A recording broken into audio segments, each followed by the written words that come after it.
তোমাদের আবারও স্বাগত জানাচ্ছি HSC English first paper English for today text বইয়ের ধারাবাহিক আলোচনায়।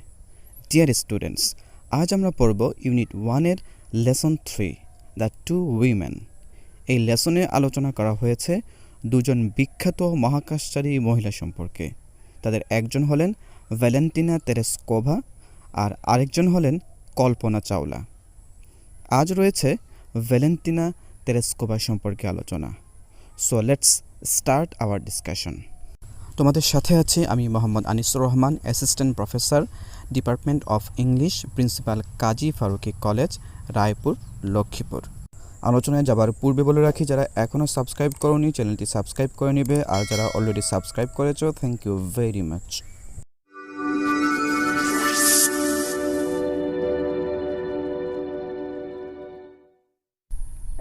Unit 1 lesson 3 Valentina তেরেসকোভা।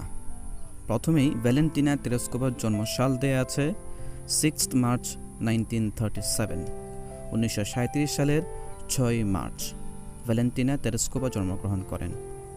তারপরে প্যাসেজটি শুরু হয়েছে, ভ্যালেন্টিনা তেরেসকোভা ওয়াজ বর্ন। ভ্যালেন্টিনা তেরেসকোভা জন্মগ্রহণ করেছিলেন ইন দ্য ভিলেজ মাসলেনিকোভা। মাসলেনিকোভা গ্রামে, তুতায়েভস্কাই ডিস্ট্রিক্ট, আর জেলার নাম হচ্ছে তুতায়েভস্কাই, ইন সেন্ট্রাল রাশিয়া, কেন্দ্রীয় রাশিয়ার তুতায়েভস্কাই জেলার মাসলেনিকোভা গ্রামে জন্মগ্রহণ করেন ভ্যালেন্টিনা তেরেসকোভা। পুরো রাশিয়া 8টি ফেডারেল ডিস্ট্রিক্টে বিভক্ত। এর মধ্যে একটি হলো সেন্ট্রাল রাশিয়া। নাম কেন্দ্রীয় হলেও কেন্দ্রীয় রাশিয়ার অবস্থান দেশটির একদম পশ্চিমে। ছবিতে তোমরা দেখতেই পারছ। তারপরে তার বাবা এবং মায়ের পরিচয় দেয়া হচ্ছে। Tereshkova's father was a tractor driver. তেরেসকোভার ফাদার ছিলেন একজন ট্রাক্টর চালক।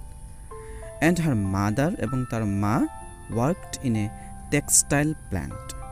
তার মা একটি পোশাক কারখানায় কাজ করতেন। টেক্সটাইল প্ল্যান্ট, পোশাক কারখানা। Tereshkova began school in 1945 at the age of 8। 8 বছর বয়সে 1945 সালে তিনি স্কুলে যাওয়া শুরু করেছিলেন।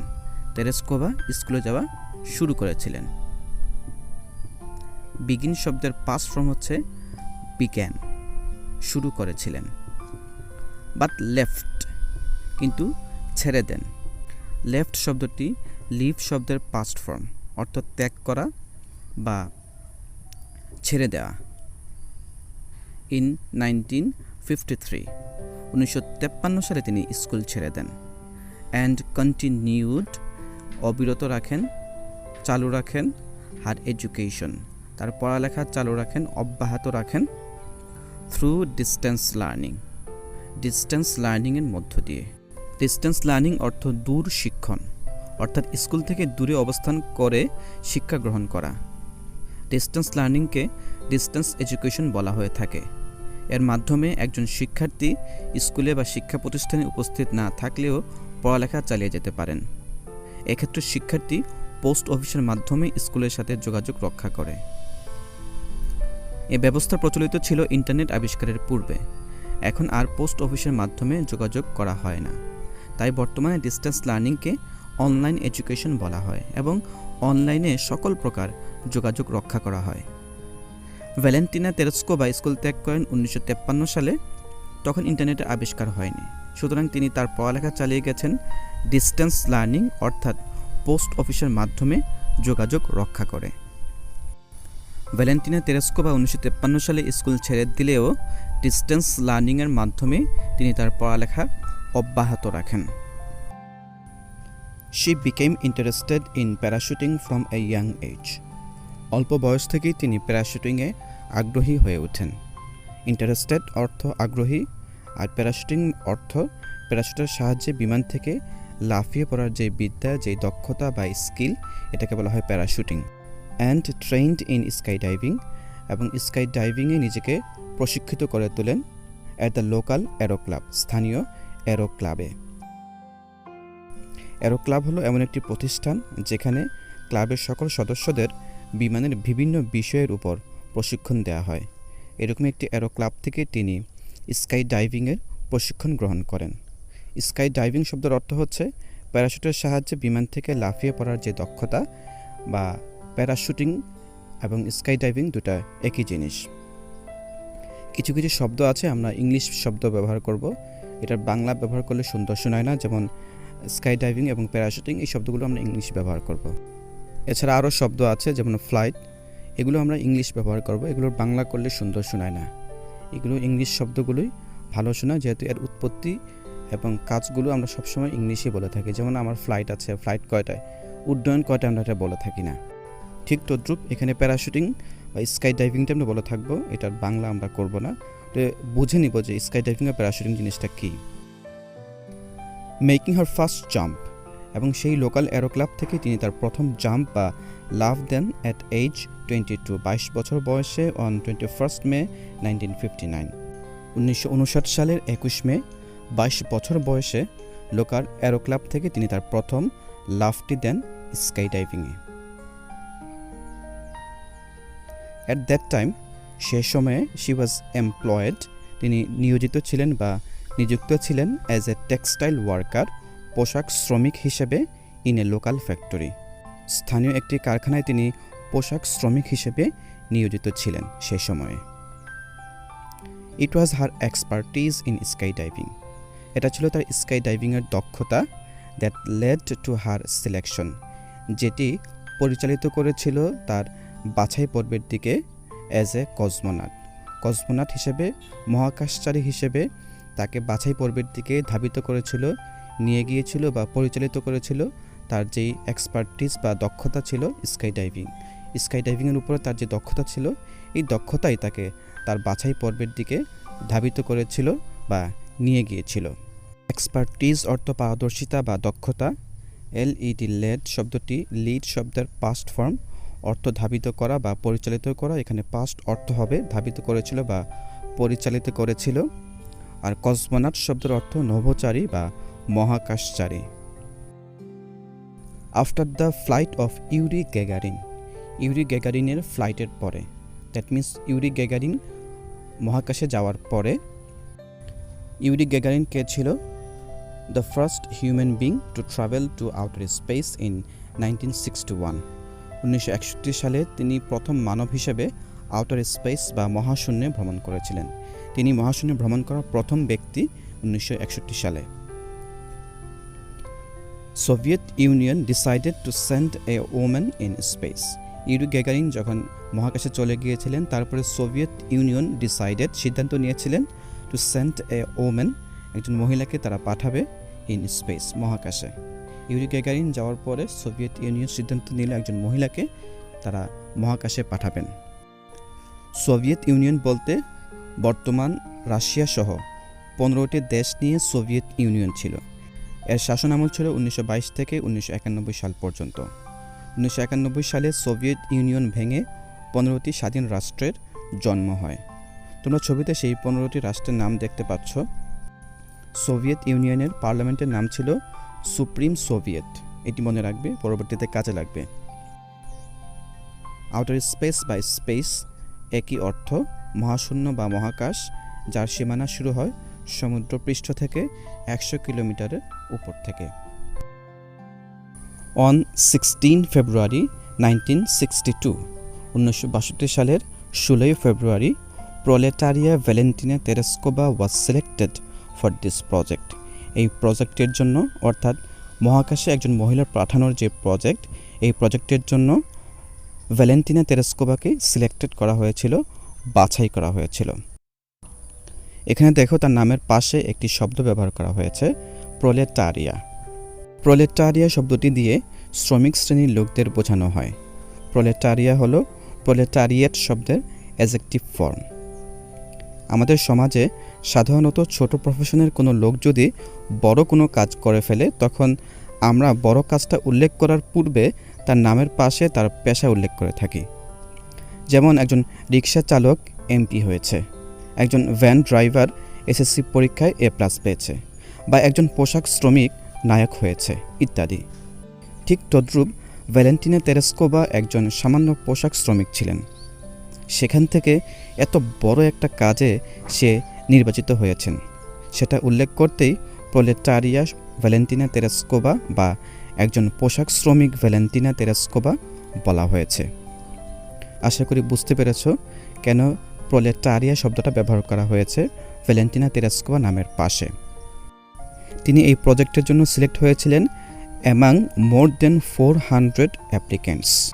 400 অধিক অ্যাপ্লিক্যান্ট বা আবেদনকারীর মধ্য থেকে তিনি সিলেক্টেড হয়েছিলেন বা নির্বাচিত হয়েছিলেন। তারপরে তেরেস্কোভা হ্যাড টু আন্ডারগো, তেরেস্কোভাকে যেতে হয়েছিল এ সিরিজ অফ ট্রেনিং, অনেকগুলো প্রশিক্ষণের মধ্য দিয়ে, দ্যাট ইনক্লুডেড, যেগুলোর অন্তর্ভুক্ত ছিল। এখানে আন্ডারগো শব্দের অর্থ কোনো কিছুর মধ্য দিয়ে যাওয়া, আর ইনক্লুডেড মানে অন্তর্ভুক্ত। তার যেই প্রশিক্ষণগুলো ছিল সেই প্রশিক্ষণগুলো অন্তর্ভুক্ত ছিল এই নিচে যেগুলো দেয়া আছে, এগুলো তার প্রশিক্ষণ। তিনি অনেকগুলো প্রশিক্ষণের মধ্য দিয়ে গিয়েছিলেন। সেই প্রশিক্ষণগুলো হলো weightless flight, isolation tastes, centrifuge tastes, rocket theory, spacecraft engineering, 120 parachute jumps and pilot training in MiG-15 UTI jet fighters. এগুলো ছিল তার প্রশিক্ষণ। এখন ওয়েটলেস ফ্লাইট মানে হচ্ছে ওজনহীন ফ্লাইট। ওজনহীন বলতে মহাকাশে কোনো ওজন নেই, কোনো বস্তুর ওজন নেই। এই যে ওজনহীন অবস্থা, এই ওজনহীন অবস্থার যে অভিজ্ঞতা, সেই অভিজ্ঞতা নেওয়ার জন্য যে ফ্লাইট পরিচালিত হয় সেটাকে বলা হয় ওয়েটলেস ফ্লাইট। আর আইসোলেশন টেস্ট অর্থ হচ্ছে, আইসোলেশন শব্দের অর্থ হচ্ছে আলাদা বা বিচ্ছিন্ন করে রাখা। মহাকাশচারীদের মহাকাশের পরিবেশের সাথে খাপ খাওয়ানোর জন্য তাদেরকে আলাদা করে রেখে প্রশিক্ষণ দেওয়া হয়, এটাকে বলা হয় আইসোলেশন টেস্ট। আর সেন্ট্রিফিউজ টেস্ট হচ্ছে, সেন্ট্রিফিউজ মানে এমন একটি যন্ত্র যেই যন্ত্রের ভিতরে মহাকাশচারীকে রেখে বিভিন্ন মাত্রায় এটিকে ঘোরানো হয়। উদ্দেশ্য হলো মহাকাশচারীর ঘূর্ণয়ন গতি সহ্য করার ক্ষমতা যাচাই করা। মহাকাশে গিয়ে পৃথিবীর কক্ষপথে মহাকাশচারীকে 28,000 কিলোমিটার পার আওয়ারে ঘুরতে হয়। এই বিশাল ঘূর্ণয়ন গতি সহ্য করার ক্ষমতা তার আছে কিনা সেটি পরীক্ষা করাই হলো সেন্ট্রিফিউজ টেস্ট। এই 3টি টেস্ট বোঝার জন্য আলাদা একটি ভিডিও রয়েছে। অ্যাস্ট্রোনটস বা মহাকাশচারীদের মহাকাশে ভ্রমণ করার পূর্বে তাদের সক্ষমতা, দক্ষতা ও অভিযোজন ক্ষমতা যাচাইয়ের জন্য তাদেরকে অনেকগুলো টেস্টের মধ্য দিয়ে যেতে হয়। সেগুলোর মধ্যে অন্যতম হলো ওয়েটলেস ফ্লাইট, আইসোলেশন টেস্ট ও সেন্ট্রিফিউজ টেস্ট। এইচএসসি শিক্ষার্থীদের ভ্যালেন্টিনা তেরেস্কোভার প্যাসেজটি পড়তে গিয়ে এই বিষয়গুলো বুঝতে সমস্যা হয়, তাই তাদের উদ্দেশ্যে ওয়েটলেস ফ্লাইট, আইসোলেশন টেস্ট ও সেন্ট্রিফিউজ টেস্টের ধারণা সহজ করে উপস্থাপন করা হলো। ডেসক্রিপশনে লিঙ্কটি দিয়ে দেওয়া হয়েছে। শিক্ষার্থীবৃন্দ, ভিডিওটি বড় হয়ে যাবে তাই আমি এটার সাথে অ্যাড করলাম না, তোমরা আলাদা করে ভিডিওটি দেখে নিবে। ওয়েটলেস ফ্লাইট, আইসোলেশন টেস্ট এবং সেন্ট্রিফিউজ টেস্টের যে ধারণাটি, এই 3টি ধারণা তোমরা সহজে পেয়ে যাবে। আশা করি তোমরা ভিডিওটি দেখবে। আর রকেট থিওরি, এটি বুঝতে পারছো রকেট সম্পর্কে তার খুঁটিনাটির ধারণা। স্পেসক্রাফট ইঞ্জিনিয়ারিং অর্থ মহাকাশযান প্রকৌশল। 120 প্যারাশুট জাম্পস, 120টি প্যারাশুট লাফ। Pilot training in MiG-15 UTI jet fighters, MiG-15 UTI jet ফাইটারের বৈমানিক প্রশিক্ষণ। এগুলো ছিল তার প্রশিক্ষণের অন্তর্ভুক্ত। Since the successful launch of the spacecraft Vostok 5 on 14 June 1963, 1963 সালের 14 জুন মহাকাশযান ভস্টক 5 এর সফল উৎক্ষেপণের পর Tereshkova began preparing for her own flight. Tereshkova তার নিজের ফ্লাইটের জন্য প্রস্তুতি গ্রহণ করা শুরু করেন। এখানে ভস্টক শব্দটা একটু মনে রাখবে। ভস্টক হলো বিশ্বের প্রথম মহাকাশযান যেটি তৈরি হয়েছিল তৎকালীন সোভিয়েত ইউনিয়নে। সোভিয়েত ইউনিয়ন কাকে বলা হয় তোমরা এর আগেই জেনেছো, আমি তোমাদেরকে বলে দিয়েছি সোভিয়েত ইউনিয়ন কাকে বলা হয়। 1961 সাল থেকে 1963 সাল পর্যন্ত মোট 6টি মহাকাশযান মানুষকে বহন করে মহাকাশে নিয়ে গিয়েছিল। মহাকাশে যাওয়া প্রথম ব্যক্তি ছিলেন ইউরি গ্যাগারিন, তোমরা একটু আগেই জেনেছো। যে মহাকাশে যাওয়ার প্রথম ব্যক্তি ছিলেন ইউরি গ্যাগারিন, যিনি ভস্টক 1-এ করে গিয়েছিলেন 1961 সালে। ভস্টকে করে মহাকাশে যাওয়া সর্বশেষ ব্যক্তি ছিলেন ভ্যালেন্টিনা তেরেস্কোভা, যিনি ভস্টক 6-এ করে গিয়েছিলেন। এটিই ছিল ভস্টক সিরিজের শেষ মহাকাশযান। এরপরে ভস্টক আর কোনো মহাকাশযান তৈরি করেনি। স্পেসক্রাফট অর্থ তোমরা একটু আগেই জেনেছ মহাকাশযান, আর লঞ্চ শব্দের অর্থ হচ্ছে উৎক্ষেপণ। 1963 সালের 14 জুন মহাকাশযান ভস্টক 5 এর সফল উৎক্ষেপণের পর থেকে ভ্যালেন্টিনা তেরেস্কোভা তার নিজের ফ্লাইটের জন্য প্রস্তুতি গ্রহণ করা শুরু করেন। On the morning of 16 June 1963, 1963 সালের 16 জুন সকালে Tereshkova and her backup cosmonaut Solovyova were dressed in space suits.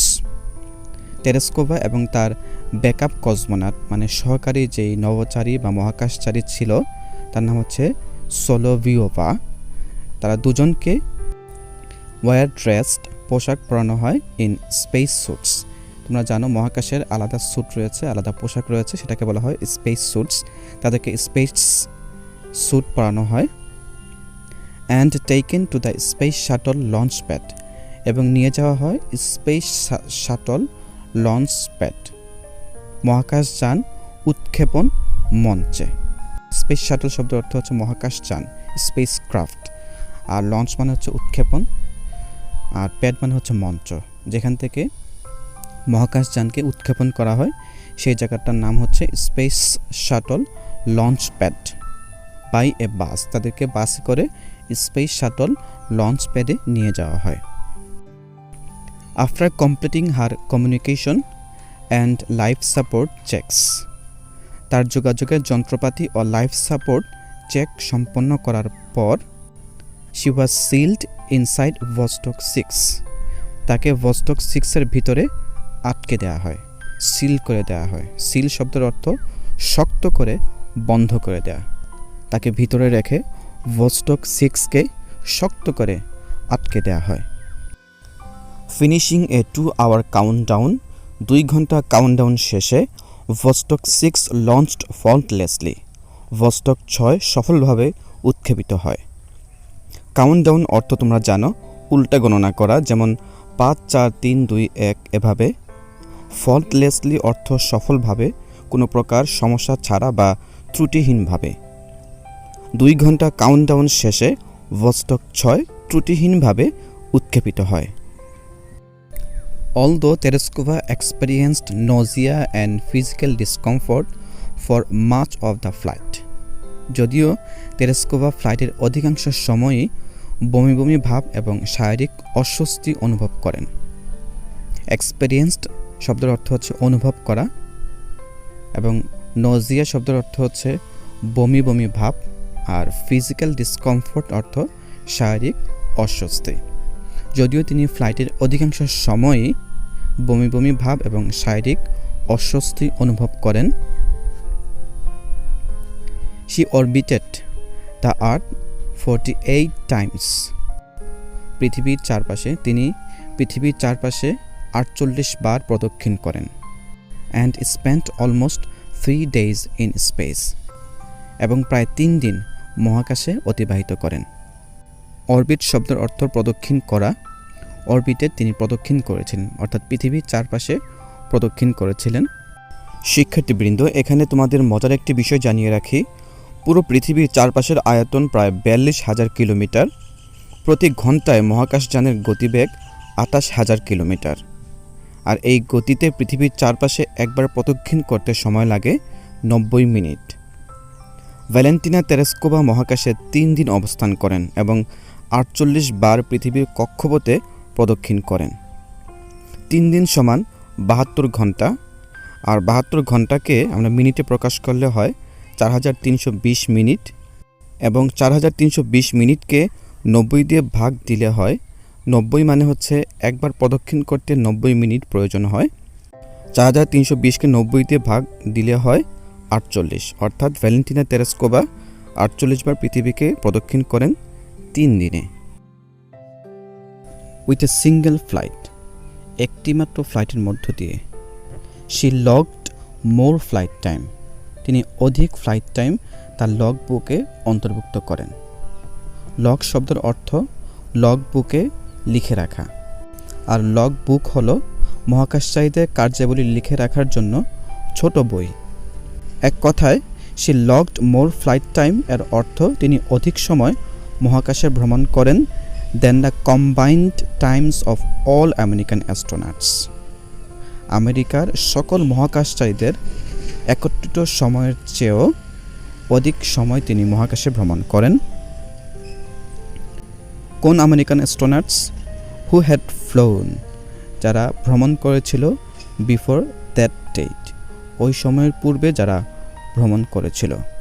ওই সময় বলতে ভ্যালেন্টিনা তেরেস্কোভা মহাকাশে ভ্রমণ করার পূর্বে যে সকল আমেরিকান মহাকাশচারী মহাকাশে ভ্রমণ করেছিল, সেই সকল আমেরিকান মহাকাশচারীদের সকলের সম্মিলিত সময়ের চেয়েও ভ্যালেন্টিনা তেরেস্কোভা অনেক বেশি সময় মহাকাশে অতিবাহিত করেছিলেন।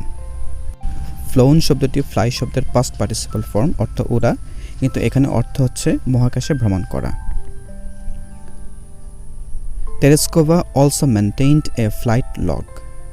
ফ্লাইট লগ একটু আগে বলা হয়েছে মহাকাশচারীদের বিভিন্ন কার্যাবলী লিখে রাখার জন্য যে ছোট্ট বই হয় এটাকে বলা হয় ফ্লাইট লগ বা লগ বুক বলা হয়ে থাকে।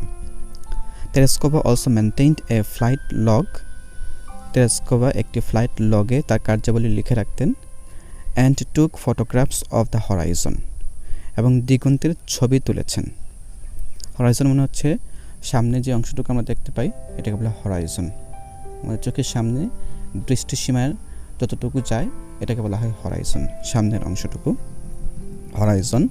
দিগন্তের ছবি তিনি তুলেছিলেন। হুইচ ওয়ার লেটার ইউজড, যেই ছবিগুলো পরবর্তীতে ব্যবহার করা হয়েছিল to identify aerosol layers within the atmosphere, বায়ুমণ্ডলের যেই অ্যারোসল লেয়ার ছিল সেটি শনাক্ত করতে সেই ছবিগুলো ব্যবহার করা হয়েছিল। বায়ুমণ্ডলে একটি স্তর আছে অ্যারোসল লেয়ার বা অ্যারোসল স্তর, সেই স্তর শনাক্তকরণের জন্য সেই ছবিগুলো ব্যবহার করা হয়েছিল। তারপর বলা হচ্ছে Vostok 6 was the final Vostok flight. Vostok 6 ছিল সর্বশেষ ভস্টক ফ্লাইট। সুপ্রিয় শিক্ষার্থীবৃন্দ, তোমাদের একটু আগেই বলা হয়েছিল যে ভস্টক সোভিয়েত ইউনিয়ন 1961 সালে তৈরি করা শুরু করেছিল এবং তারা 6টি মহাকাশযান তৈরি করেছিল ভস্টক নামে। ভস্টক 1-এ করে ইউরি গ্যাগারিন গিয়েছিল এবং ভস্টক 6-এ করে গিয়েছিল ভ্যালেন্টিনা তেরেস্কোভা, এবং এটিই ছিল ভস্টক সিরিজের সর্বশেষ মহাকাশযান। এজন্যই বলা হয়েছে Vostok 6 was the final Vostok flight, সর্বশেষ ভস্টক ফ্লাইট। এর পরে ভস্টক কোম্পানি বা ভস্টক সিরিজের আর কোনো ফ্লাইট মহাকাশে যায়নি। আর তোমরা এটাও মনে রাখবে যে প্রতিটা মিশনের জন্য একবার করে মহাকাশে পাঠানোর জন্য একটি যান ব্যবহার করা হয়, একটি যান দ্বিতীয়বার ব্যবহার করা হয় না। দ্যাট মিনস হচ্ছে 6 জনকে পাঠানোর জন্য 6টি যান ব্যবহার করা হয়েছিল ভস্টক 1 থেকে ভস্টক 6 পর্যন্ত। অ্যান্ড ওয়াজ লঞ্চড, যেটি লঞ্চ করা হয়েছিল, উৎক্ষেপণ করা হয়েছিল। লঞ্চ শব্দ অর্থ তোমরা ভালো করে জানো, উৎক্ষেপণ করা।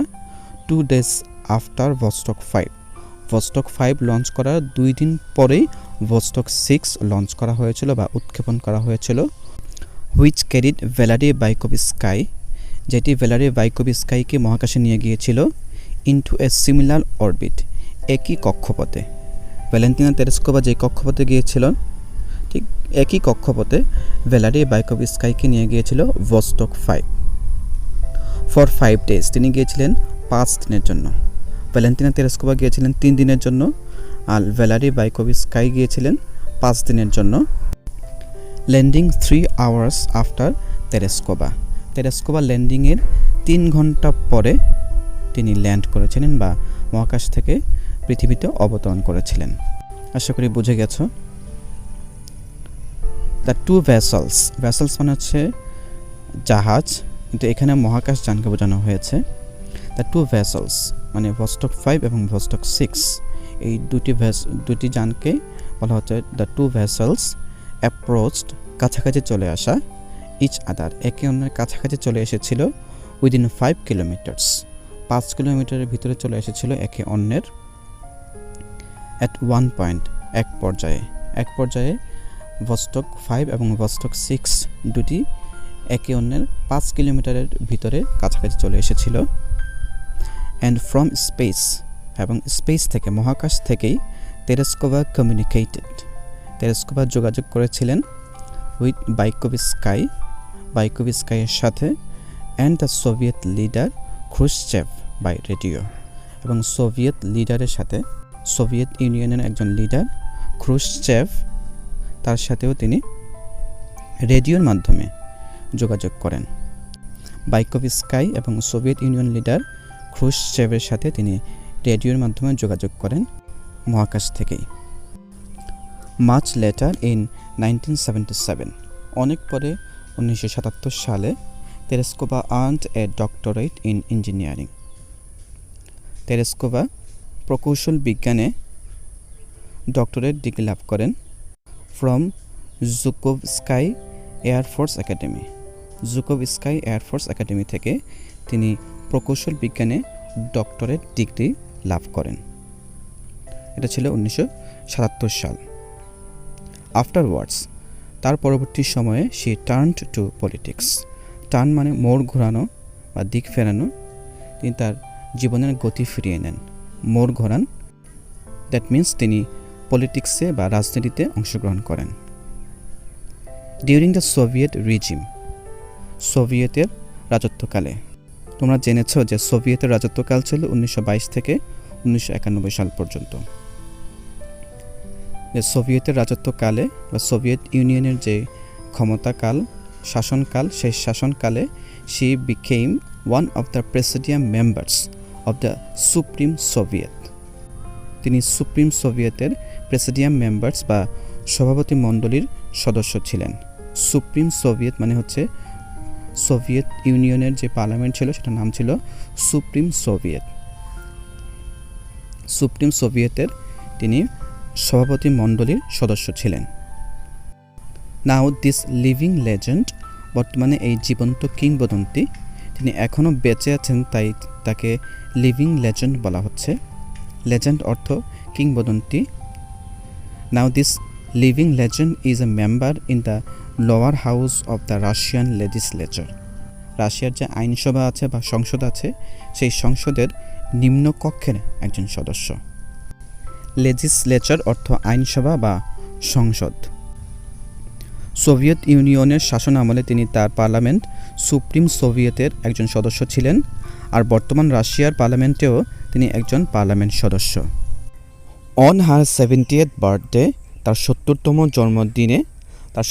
জন্মদিন ছিল 2008 সালে, এবং তখনকার রাশিয়ার প্রধানমন্ত্রী ছিলেন ভ্লাদিমির পুতিন, যিনি বর্তমানে রাষ্ট্রপতির দায়িত্ব পালন করছেন। তার 70তম জন্মদিনে ওয়েন শি ওয়াজ ইনভাইটেড, যখন তাকে আমন্ত্রিত করা হয় by the Russian prime minister Vladimir Putin, রাশিয়ার প্রধানমন্ত্রী ভ্লাদিমির পুতিনের কাছ থেকে যখন তিনি আমন্ত্রিত হন, শি এক্সপ্রেসড হার ডিজায়ার, তখন তিনি তার ডিজায়ার আকাঙ্ক্ষা প্রকাশ করেন টু ফ্লাই টু মার্সে যাওয়ার বা মঙ্গল গ্রহে যাওয়ার তার আকাঙ্ক্ষার কথা প্রধানমন্ত্রীর কাছে প্রকাশ করেন।